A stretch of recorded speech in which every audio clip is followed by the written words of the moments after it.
میری بات غور سے سنو، دنیا کا سب سے بڑا رشتہ خاوند اور بیوی ہے، سب سے مقدس رشتہ ماں باپ ہے، لیکن سب سے بڑا رشتہ خاوند اور بیوی ہے۔ جب یہ ٹوٹ جاتا ہے تو پوری نسل برباد ہو جاتی ہے۔ اس لیے آپ نے زندگی گزار کے دکھائی، آپ گھر میں جھاڑو دے رہے ہیں، آپ آٹا گوندھ رہے ہیں، آپ حضرت عائشہ کو لقمے بنا کے کھلا رہے ہیں، اور حضرت عائشہ کی دلداری کے لیے فرما رہے ہیں، عائشہ سننا حدیث طبرانی کی، عائشہ انہو لیہون علی الموت ان اریتکی زوجتی فی الجنہ، عائشہ مجھے جب سے پتا چلا ہے نا کہ تو جنت میں میری بیوی ہے تو مجھے تو مرنے کا شوق لگ گیا ہے۔ اللہ کی قسم ہمیں سکھانے کے لیے تھا، جس نے اللہ کو دیکھ لیا ہو اسے عورت کی کیا خواہش رہ جاتی ہے۔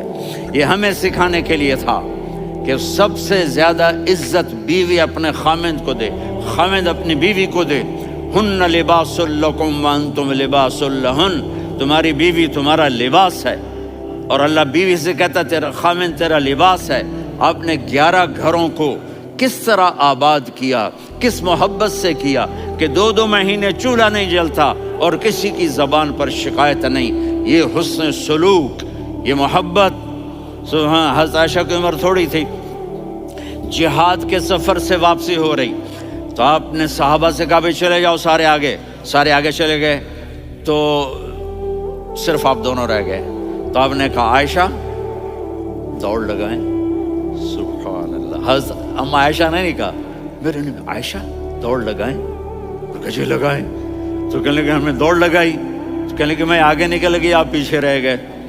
چند سال گزرے تو پھر ہم جہاد کے سفر سے آ رہے تھے، تو آپ نے کہا صحابہ سے جاؤ بھی چلے جاؤ آگے، وہ غائب ہو گئے۔ پھر آپ نے کہا عائشہ دوڑ لگائیں، تو میں نے کہا جی لگائیں۔ کون دنوں ذرا میں موٹی ہو گئی تھی، تو جب دوڑ لگی تو میرے نبی آگے نکل گئے، میں پیچھے رہ گئی، تو ہم نے کہا ہاذہ بتلک، عائشہ تو میں اب برابر ہو گئے، ایک دوڑ تم نے جیتی، ایک دوڑ میں نے جیتی۔ یہ ہمیں گھر کی زندگی سکھانے کے لیے تھا کہ گھر میں بیوی کے ساتھ کیسا ہونا چاہیے۔